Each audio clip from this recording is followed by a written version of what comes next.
जालना शहराच्या इतिहासात पहिल्यांदाच महानगरपालिकेची निवडणूक होत असून या निवडणुकीने सध्या संपूर्ण जिल्ह्यात मोठी रंगत निर्माण केली आहे. अनेक प्रस्थापित नेत्यांच्या विरोधात आता सुशिक्षित तरुणांनी कंबर कसली आहे.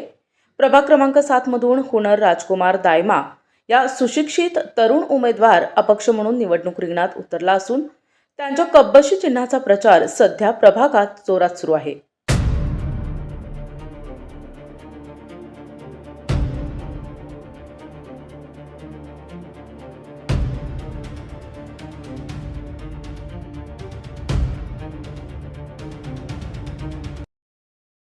जालना नगरपालिकेचे महानगरपालिकेत रूपांतर झाल्यानंतर ही पहिलीच निवडणूक होत असल्याने प्रत्येक प्रभाग राजकीयदृष्ट्या संवेदनशील बनलाय.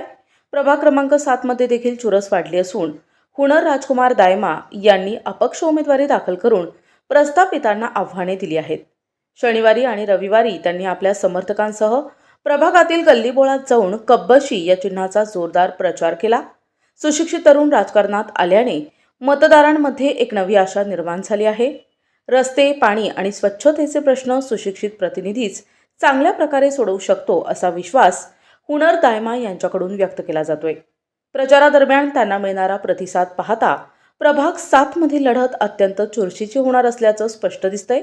मात्र जालन्याचा मतदार राजा एका सुशिक्षित अपक्ष उमेदवाराला संधी देणार की प्रस्थापित पक्षांच्या पारड्यात मतं टाकणार हे निकालाच्या दिवशीच स्पष्ट होईल. क्या कहेंगे आप कौन से प्रभाग से चुनाव लड़ रही है, क्या नाम है आपका? नमस्कार, मेरा नाम हुनर राजकुमार दायमा है। मैं प्रभाग क्रमांक 7 में सर्वसाधारण महिला ब से उम्मीदवार हूँ और मेरा एक ही कहना है लोगों से, मैं अपक्ष उम्मीदवार हूँ और मेरी जो निशानी है वो कब्बशी है। मेरा खड़े होने का इस चुनाव में खड़े होने का जो निर्णय था वो सिर्फ़ एक चीज़ के लिए था, जो कि समाज सेवा। पहली बात, मेरे पापा अभी उनको काम करते हुए 30 साल हो गए। अगर आप किसी से भी प्रभाग में पूछेंगे कि राजकुमार दायमा कौन है, उनको सरकार बोला जाता है। तो अगर आप किसी से भी प्रभाग में पूछेंगे कि उनका क्या है मतलब रिलेशन, तो आपको पता चलेगा कि उन्होंने सबकी कभी न कभी कोई न कोई पॉइंट पे लाइफ में मदद करी है। और हमारे प्रभाग को आज तक हम लोग पॉलिटिक्स में नहीं आए हैं, हम लोग का ये फर्स्ट टाइम है। मतलब मेरे जो काका थे वो बहुत पहले नगर सेवक बने थे, वो भी अपक्ष उम्मीदवार थे और अभी हमको हिस्ट्री रिपीट करना है, इसीलिए हम अभी वापस हम इलेक्शंस के लिए मतलब अभी कंटेस्ट कर रहे हैं। तो अगर आप किसी से भी पूछेंगे कि मेरे पापा मतलब कौन है, तो हम लोग सब बताएँगे आपको कि हमने आज तक कितना काम किया है, क्या किया है और हमारा जो भी काम था, जो भी समाज सेवा थी, मतलब हम लोग की स्पेशलिटी, मतलब हम लोग का ख़ास ये है कि हमको कोई भी चीज़ हम दिखावे के लिए बोल सकते हैं या पैसे कमाने के लिए किसी दूसरे इंटेंशन से हम लोग नहीं कर रहे हैं।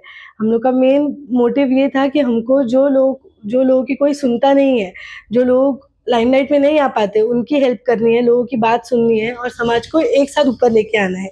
ये हम लोग का सोच है, हमारी सोच ये है ऐसा।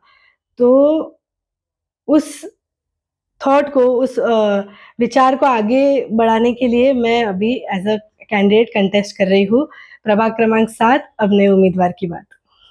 सबसे जो मैं मतलब जब मैं लोगों से डोर टू डोर जाके बात कर रही थी, तो बहुत लोगों ने मुझे जो मेन प्रॉब्लम्स जो मुझसे शेयर करी है, वो एक तो पानी हो गया और दूसरा रास्ते का बहुत इश्यू है एंड तीसरी जो बात अभी मेरे बहुत कानों पे आई है, जो मतलब अभी तक लोगों ने बात नहीं करी है जिसके बारे में, वो है स्ट्रीट डॉग्स जो है, एनिमल्स जो है स्ट्रीट पे, उनकी अवेयरनेस। मतलब अभी अगर आप देखेंगे तो हमारे प्रभाग में बहुत सारे एनिमल्स ऐसे हैं मतलब जो बीमार हैं और मैंने रिसेंटली एक केस सुना था जो भोकरदन में हुआ था। जो डॉग था मतलब उसको, वो बीमार था कुत्ता और उसको उसने एक लड़की को मतलब उसकी जान चली गई थी वो लड़की की उसमें, और मैं बहुत हिल गई थी वो सुन के कि मतलब जो ये सब इन लोग के पास में खुद के वर्ड्स नहीं होते, ये बोल नहीं पाते कि इनको प्रॉब्लम हो रही है। तो ये जो दूसरे तरीके से बताने की कोशिश करते हैं कि ये प्रॉब्लम में है और एनिमल्स के लेके अवेयरनेस अभी तक किसी को आई नहीं है कि मतलब इनको वैक्सीन किया जाए या इनको एक स्पेशल ट्रीटमेंट दिया जाए या अलग किया जाए कि रास्ते पे जो एनिमल्स घूम रहे हैं, रास्ते पे जो कुत्ते घूम रहे हैं, उनको मतलब ये किया जाए। तो वो चीज़ों के बारे में अभी तक बात नहीं होती है। तो ये मैंने एक बहुत प्रॉब्लम देखी है जो हमारे प्रभाग में है। मेरे को एक तो उस पे वर्क करना है। दूसरा महिला सशक्तिकरण जो बहुत ज़रूरी है कि मतलब मेरी एक दोस्त है, मैंने उससे बात की थी। जब मैं बहुत अभी 3 साल हो गए मेरे एजुकेशन को, तो मैं वापस आई थी तो मैंने उसको बोला कि भाई अपन जाते हैं 9 बजे के बाद में बाहर जाते हैं। तो बोलती कि 9 बजे के बाद कैसे जाएँगे? 9 बजे के बाद तो मम्मी बोलती है कि 9 के पहले घर पे आ जाना। मतलब इतना समाज आगे बढ़ गया है, इतने लोगों की मानसिकता भी दिन पर दिन बढ़ती जा रही है, लेकिन फिर भी लड़कियों को अभी वो झिझक है कि हम घर के बाहर 9 के बाद नहीं निकलेंगे, ये नहीं करेंगे। तो वो सब चीज़ों को लेके मेरा सबसे ज़्यादा फ़ोकस रहेगा, ये एक दूसरा है। और तीसरा सबसे ज़रूरी पॉइंट जो है मेरे को लगता है, वो है अवेयरनेस कि मतलब लोगों को अभी तक पता ही नहीं है मतलब सरकार अलग-अलग स्कीम्स, योजनाएँ निकालती है, पर लोगों को उसके बारे में जानकारी ही नहीं होती अपने लोगों को पता ही नहीं होता कि कहाँ पे जाना है, क्या करना है और कोई उनको बताने वाला नहीं है। तो मेरी एज़ अ नगर सेवक जब मैं अपॉइंट होंगी तो मेरा सबसे ज़रूरी काम मुझे यही करना है कि मुझे उन लोगों तक पहुँचना है, उनको बताना है कि आपके बेनिफिट के लिए, आपके फ़ायदे के लिए ये योजनाएँ करी जा रही है। तो आप उसमें प्लीज़ जाओ मतलब उनको रजिस्टर करो और आप प्लीज़ उसका फ़ायदा उठाओ ताकि as a society, as a समाज हम खुद ऊपर आ पाएँ और जो लोगों को पता नहीं है उनको जानकारी प्रोवाइड करना ये मेरा काम है ऐसा। मेरा अभी बीकॉम हुआ है, मैं 3rd ईयर बीकॉम स्टूडेंट हूँ और मैं मतलब कैसा है मेरे अगर आप आस-पास देखोगे मेरे जितने भी फ्रेंड सर्कल है, जितने भी दोस्त हैं, हम लोग सबका कैसा प्लान था 12th तक मैंने मेरा एजुकेशन यहीं किया है, जेईएस कॉलेज में थी मैं और मेरा एजुकेशन 12th तक यहीं हुआ है। तो सबका 12th के बाद में प्लान ये था कि 12th के बाद ब्रो कहाँ जाएँगे पढ़ने के लिए? मतलब किसी के दिमाग में ये थॉट ही नहीं था कि यार अपने जालना में ही रहेंगे, यहाँ पे कुछ बिज़नेस स्टार्ट करेंगे या यहाँ पे कुछ काम करेंगे। बिकॉज़ जितने भी यंग मेरे एज के जितने भी लोग हैं, उन सबका मानना ऐसा है कि मतलब अपने गाँव में क्या ही रखा है? इतना सा गाँव है, यहाँ पे क्या करेंगे? मतलब बहुत मेंटालिटी जो है वो छोटी ये है कि अपना गाँव बहुत कंज़र्वेटिव है या ये।